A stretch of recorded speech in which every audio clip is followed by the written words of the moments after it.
autores que fizeram muito por mim. E agora eu tenho certeza que eles podem fazer muito por você. Zygmunt Mises, Mary Hoffman e Santo Agostinho. Demonstrando fundamentos essenciais da economia, da política e da teologia. Esses 3 autores vão dar a você uma visão completa, desde as nuances da história do pensamento econômico, passando pelas definições fundamentais do liberalismo e da história, e nos entregando uma visão holística acerca do papel do homem e do Criador na história universal. Esses são 3 autores excelentes que fizeram com que eu fosse uma pessoa significativamente diferente. Eles mudaram a minha forma de ver o mundo, e eu tenho certeza que nesses 24 encontros, nessas 72 horas que nós vamos passar juntos, se você assinar o produto que tá aqui na descrição, eles vão mudar a sua visão. Vamos aí, pode dar play. A esquerda governa e é sempre o mesmo padrão. Você entrega péssimos resultados econômicos, você entrega falta de incentivo, você arrebenta a indústria, você arrebenta o emprego, você arrebenta o trabalho, mas principalmente você arrebenta o mais pobre, porque ele não consegue viver, ele não consegue comer, ele não consegue subsistir, exceto pelas parcas migalhas que lhe são dadas pelo Estado, e essas pessoas se tornam reféns, se não por muros, se não por armas, pelo próprio estômago. Essa é a realidade. Você tá falando do capitalismo, né? Não, do comunismo, acho que você tem distopia, não consegui entender. Não, porque isso que você descreveu pra mim é o capitalismo, né? Diretamente, né? As pessoas vivem em regime de trabalho da escala 6x1. Vamos já entrar na primeira pauta, já pra dar... Ó, gente, a primeira pauta, eu ia começar pela escala 6x1, mas eu vou entrar na pauta que vocês já estão agora. Primeira pauta, capitalismo gera prosperidade ou exploração? Aí eu deixo rodar aqui, pode falar e depois o Rubinho já fala já. Bom, eu acho que é claro que o capitalismo gera riqueza, né? Acho que isso é óbvio para as pessoas, né? Agora, a questão é que quem é que produz essa riqueza? É a classe trabalhadora, né? Somos nós, entregadores de aplicativo, que vamos entregar lanche na casa das pessoas, ficamos 12, 14 horas em cima de uma moto para poder garantir que chegue o pedido na casa da pessoa. São os inspetores de alunos, os professores, que o Rubinho Nunes adora xingar de vagabundo. São, inclusive, os trabalhadores da merenda, minhas companheiras lá da escola. São os trabalhadores da limpeza, são os garis. São, inclusive, os trabalhadores que movem esse mundo. Agora, os dados que o Rubinho, inclusive, fala que tem tanto sobre comunismo, etc., na verdade, falam bastante sobre o capitalismo. Primeiro, 63% da riqueza do Brasil está na mão de 1% da população. A concentração de riqueza que a gente tem hoje, por exemplo, é a primeira vez na história que todos os bilionários se tornaram bilionários por herança e não pelo esforço do seu trabalho, como gostam tanto de falar aqui. Só pra gente fazer um esforço, inclusive reflexivo aqui, né? Se você for pegar a renda dos bilionários, os 10 principais bilionários... Todo dia isso, cara. Todo dia isso, todo dia a desigualdade, o problema não é a desigualdade, o problema é a pobreza. O problema é a miséria, etc. Enfim. Mas eu acho que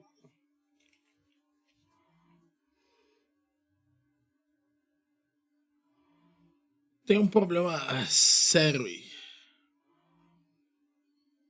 Eu diria que um problema de natureza. Repara assim, ó. Toda a riqueza produzida na sociedade, para ela, é produzida pelo trabalhador. Então, ela acredita que não existe uma função do empresário. Entende?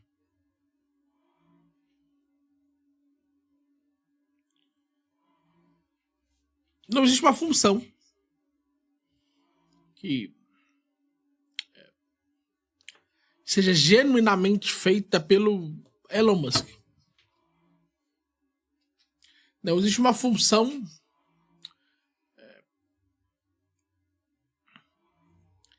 que, sei lá, o dono de uma empresa que tem um administrador cumpra. E, tipo, existem gestores de empresas. Existem CEOs. Mas os CEOs não são os empresários que são donos das empresas. Ô, meu mano White, eu não tô falando do CEO. Não estou falando do CEO. Tô falando do cara que vem acima. Por exemplo, hoje, quem é o CEO da Microsoft? Satya Nadella. Está se esquecendo que acima das decisões do CEO tem alguém que toma decisões que estão ainda mais elevadas.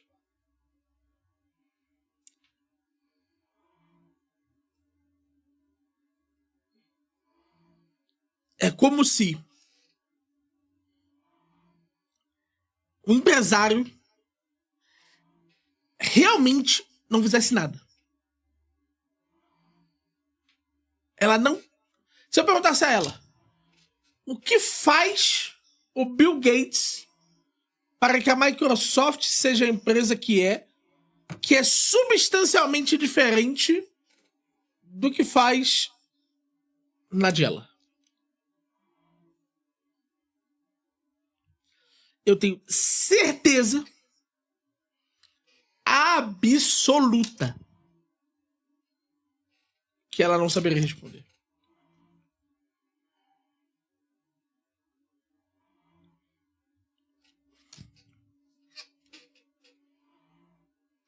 Absoluta. Então, se ela não sabe qual é essa função, ela não sabe pelo que os empresários são pagos.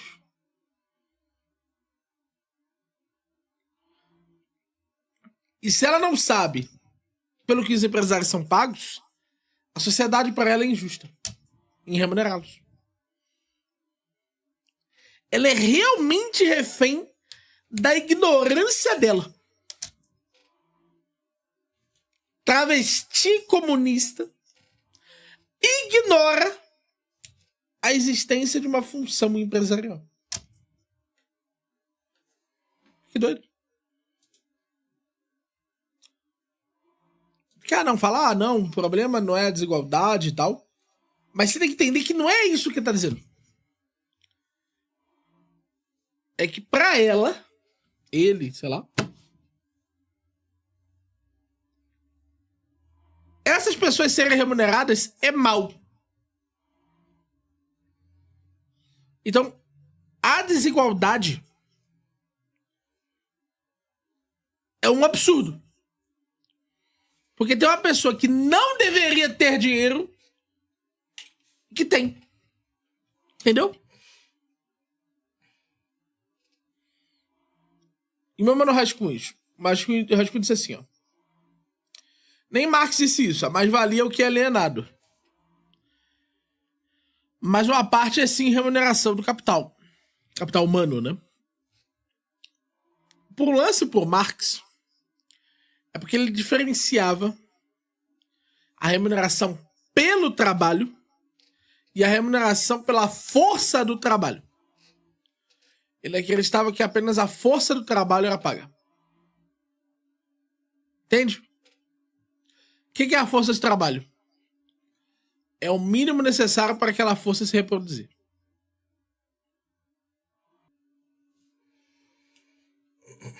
Dá play. Você teria mais ou menos aproximado aí 15 trilhões de reais. Pra gente entender o que isso daria 15 trilhões, porque é um nível de dinheiro que quem é igual eu, parte da classe trabalhadora, não tem condição de mencionar o que é isso, porque o nosso salário, mesmo que a gente trabalhe muito a vida inteira, vai ficar longe de, né, chegar a esse valor. 15 trilhões de reais, se a gente pegar notas de 100 reais e a gente enfileirar elas seguidas, a gente poderia ir e voltar para a Lua 30 vezes. E essa é a riqueza concentrada desses bilionários. Agora, do outro ponto de vista, um trabalhador sobre a escala 6x1 que... Turco. 6. Turco. Eu tô.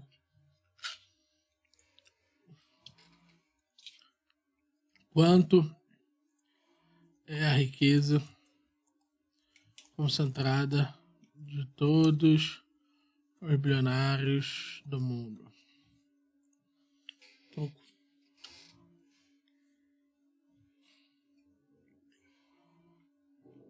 Troco bem, assim.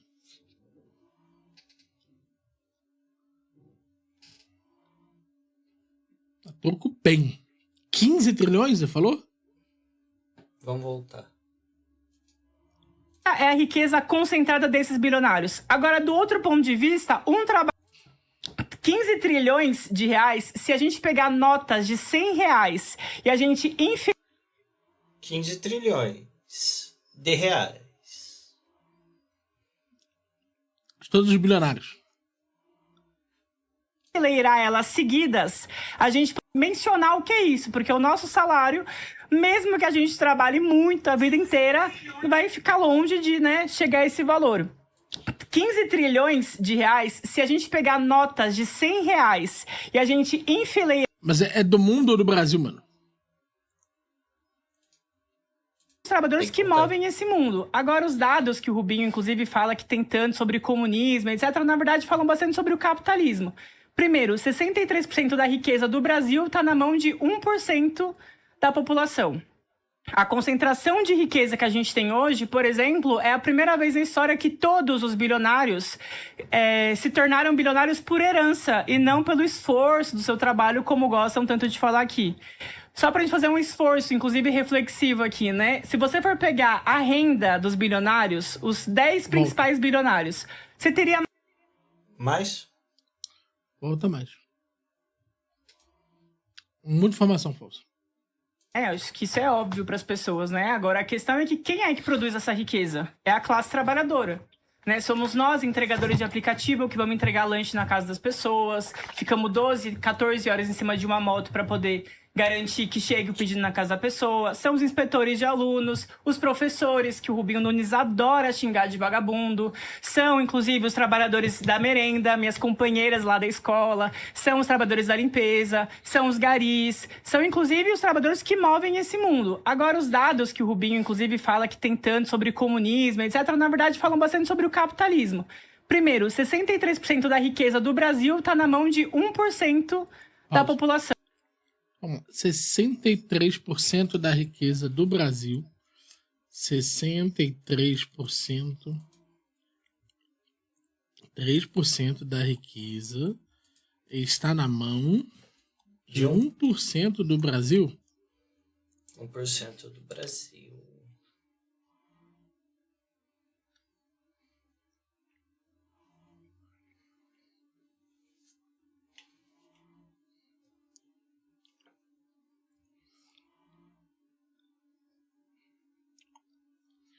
Tá, vamos começar pelo primeiro dado. 1% mais rico tem de 36% a 37% da riqueza.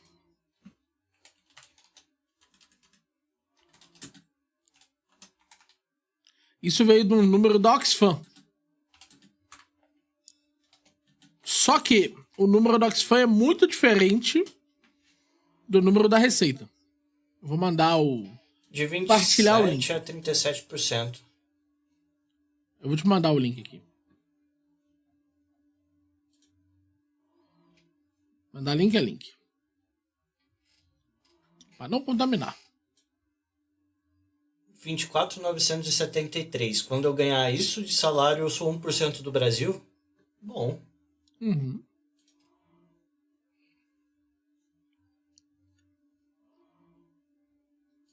Olha o link que eu te mandei.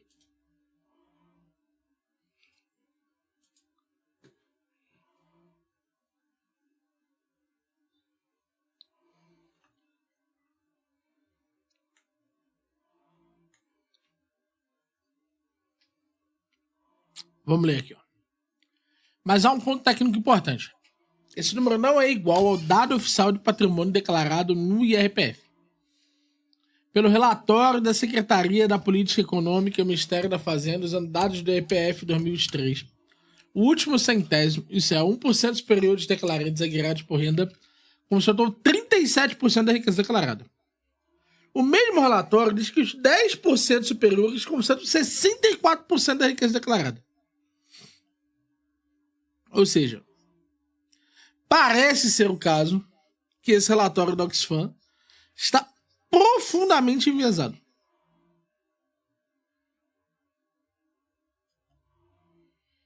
Profundamente distante do que seria o número que se trabalha normalmente. Né?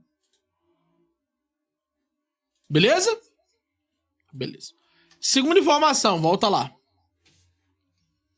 Mas calma aí, riqueza declarada. Muita gente não declara, principalmente agora abaixo de 5 mil reais. Não faz diferença, meu querido. O IRPF considera todo mundo com o valor de patrimônio abaixo disso como tendo patrimônio, né?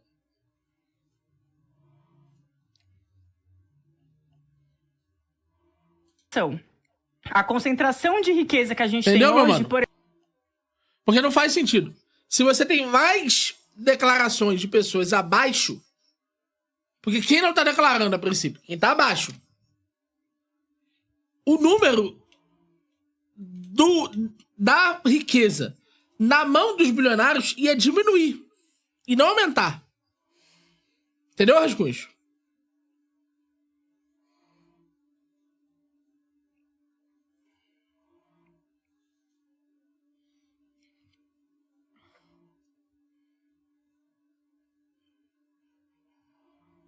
Sacou?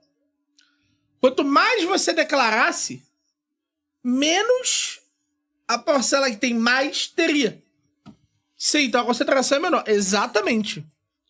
Não sei de onde já tirou. Aliás, sei que tirou da Oxfam, né? Não sei de onde o Oxfam chegou nesse número. Acho muito dispare do número oficial. Então eu tenho motivos para rejeitar a estatística. Mas tudo bem. Pode dar play. Exemplo, é a primeira vez na história que todos os bilionários se tornaram bilionários por herança e não pelo esforço do seu trabalho. É a primeira vez que todos os bilionários se transformaram em bilionários por herança. Mataram esse número. Vamos lá. É a primeira vez na história que todos os bilionários se tornaram bilionários por herança.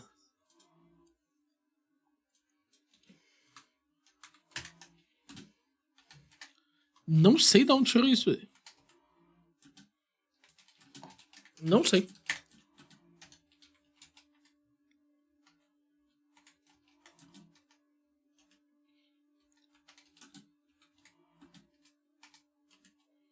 Não sei de onde.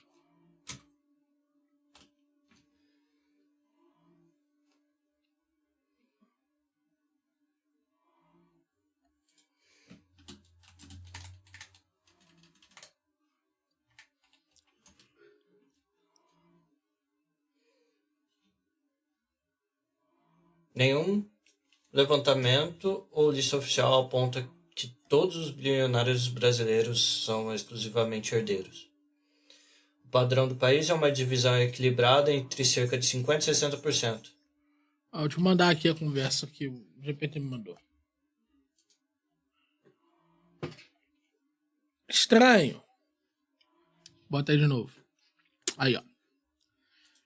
A frase correta provavelmente é uma dessas, e elas são bem diferentes. Todos os bilionários abaixo de 30 herdaram fortuna.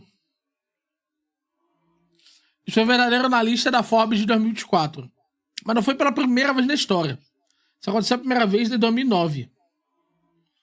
E já deixou de ser verdade. Em 2026, a Forbes listou bilionários sub-30 self-made, como Surya Mida, Brendan Foddy e Adar Shirmath.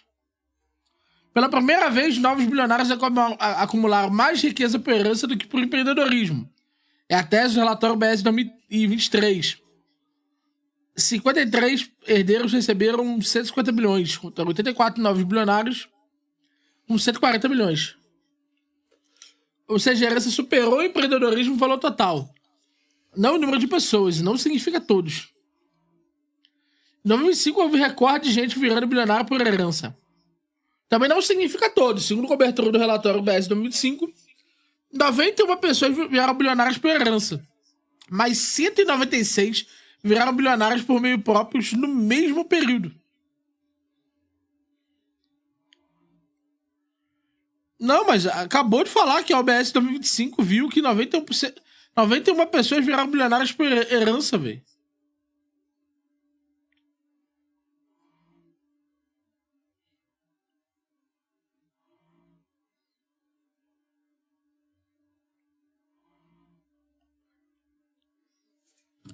Entende?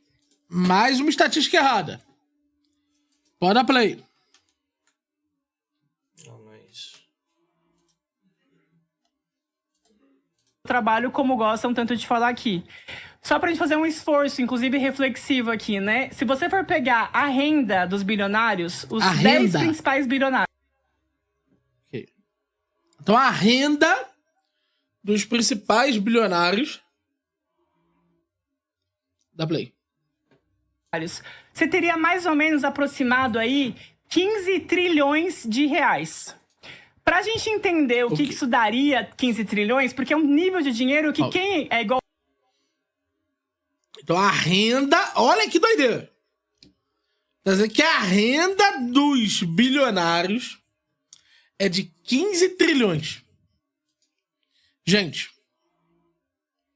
Vamos lá.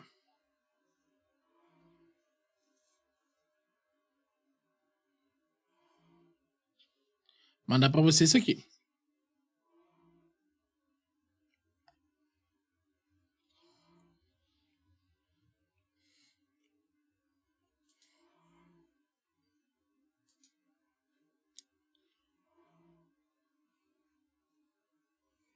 Sobe lá em cima, pode subir.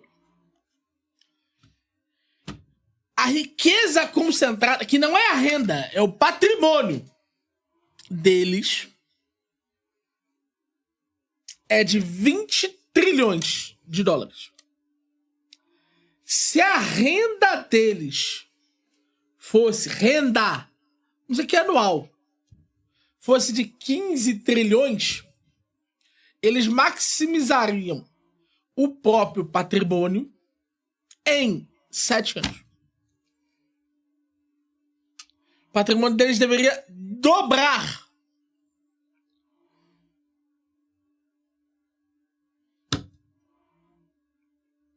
No Brasil é ainda pior.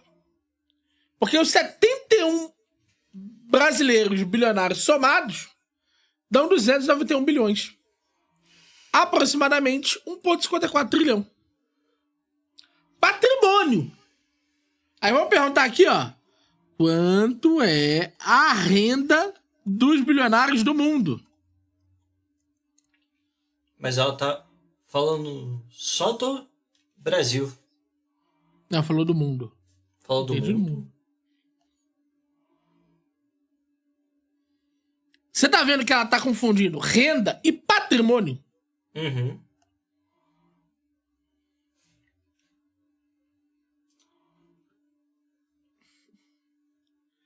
Dá play. Se tornaram bilionários por herança e não pelo esforço do seu trabalho, como gostam tanto de falar aqui. Só pra gente fazer um esforço, inclusive reflexivo aqui, né? Se você for pegar a renda dos bilionários, os 10 principais bilionários, você teria mais ou menos aproximado aí... Renda dos 10 principais. Ai, velho. Dá play. 15 trilhões de reais. Pra gente entender o que isso daria 15 trilhões... 15 trilhões de reais. Tu entende?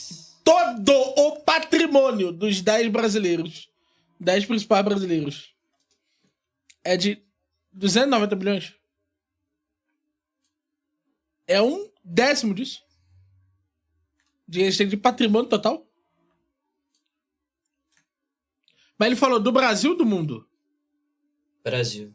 Do Brasil. Não, ele. Ela, não sei, realmente não sei. Ela falou os 10 maiores bilionários. Os 10 mais ricos. Do mundo ou do Brasil? Vamos considerar o mundo, já que é os 10 maiores. Mas não vai fazer isso de renda, tu entende? Gente, isso não faz sentido. Vocês entendem?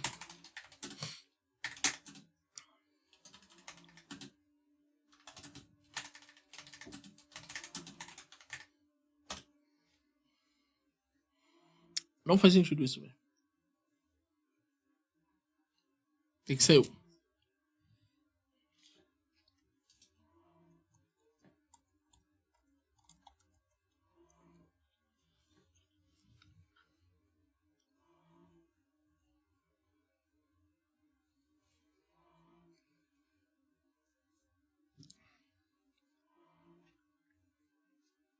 $15 trilhões de renda.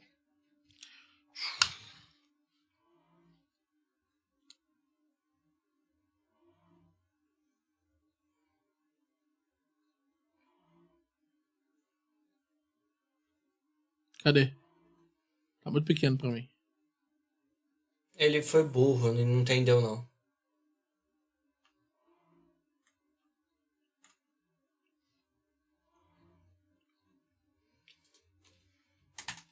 Tá igual. Tá igual. Ele tá confundindo patrimônio com renda. É.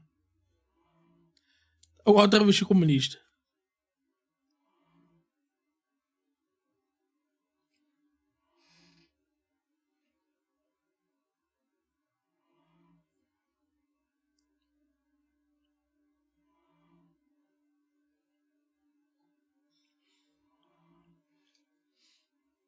Eu tô vendo aqui.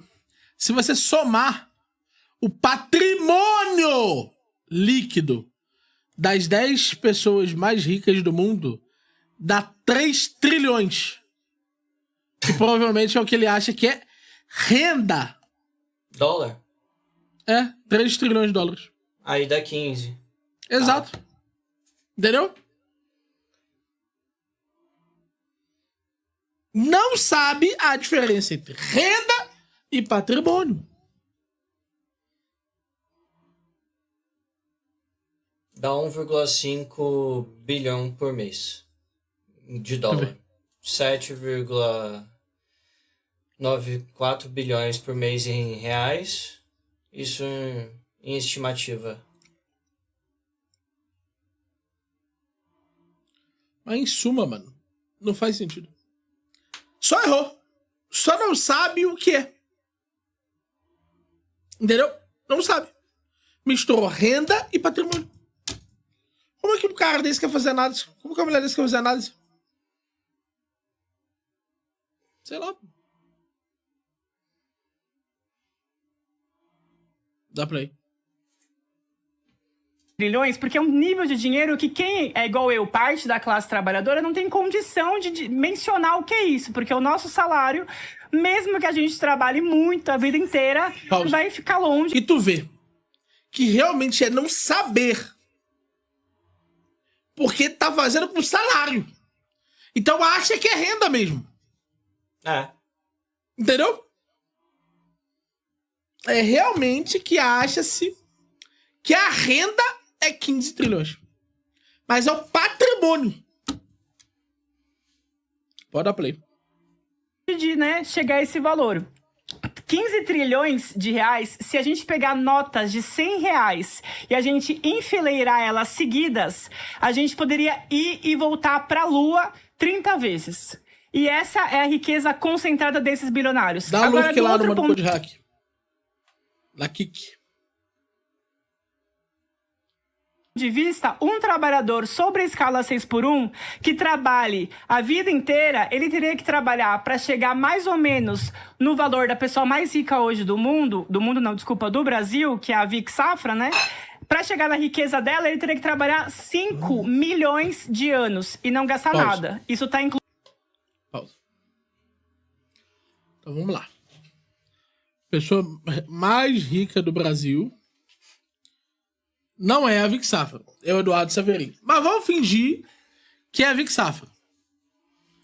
Quanto tem Vic Safra?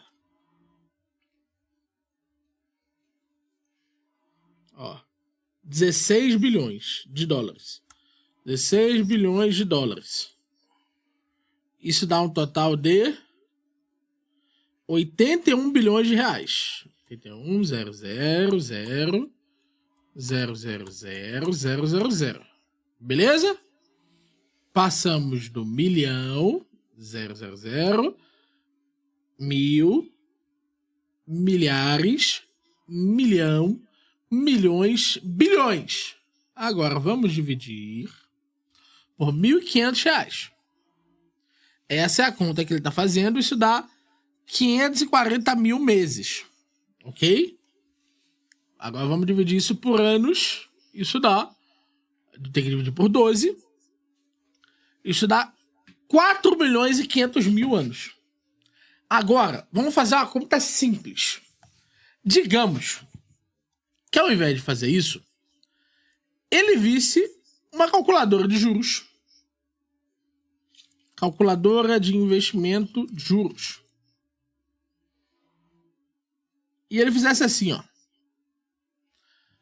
Um investimento inicial de R$1, um aporte mensal de R$1 e uma aplicação de, vamos lá, botar em anos, 60 anos. Todos os dias ele se dispusesse a botar R$1 na conta. Ele teria o equivalente a R$720 em 60 anos. Agora vamos botar aqui que o investimento inicial não, o aporte mensal vai ser de R$1.500. Isso já daria para esse indivíduo R$1.080.000. Então, um indivíduo que aportar todos os anos, todos os meses, R$1.500 recebe ao final R$1.800.000 ao final de 60 anos. Agora, vamos fazer o seguinte. Vamos ver quantos anos são necessários para que esse valor equivalha aos 81 bilhões. Vamos lá? Botar aí, ó. 1.000 anos. Isso já é 18 milhões de reais. Vamos botar 5.000 anos. Ah, ele tem um limite. Ele tem um limite. Deixa eu ver. Ele só vai até 999 anos. Em 999 anos, ele seria capaz de produzir 17 milhões de reais. Isso significa que uma renda média de R$1.500, e aí você pode, ao invés de fazer 999 anos, você faz 999 pessoas fazendo esse mesmo aporte durante um ano. O que você vai ter? Você vai ter uma renda de 17 milhões. Vamos dividir 81 bilhões. Lembra aquele número enorme? Por 17 milhões? Vou botar 18 milhões porque é 17 milhões e 900 e porrada. Serão necessários dessas pessoas. Calma aí. Vou pegar na calculadora. 81 bilhões. Dividido por 17. 18 milhões. Serão necessários 4.500 pessoas investindo durante um ano para ter a riqueza de todo o patrimônio gerado pela Vic Safra. Então nós vemos aqui que 4.500 pessoas são mais relevantes do que a Vic Safra. Mais do que isso, vamos raciocinar agora. Digamos que ao invés dos 81 bilhões, durante um ano, eles passassem 10 anos fazendo isso. Ou seja, essas 4.500 pessoas passassem 10 anos fazendo isso. Seriam necessárias 450 pessoas fazendo isso durante 10 anos para corresponder a esse valor. Durante 20 anos, serão necessários 225. Vocês estão entendendo onde a gente está chegando?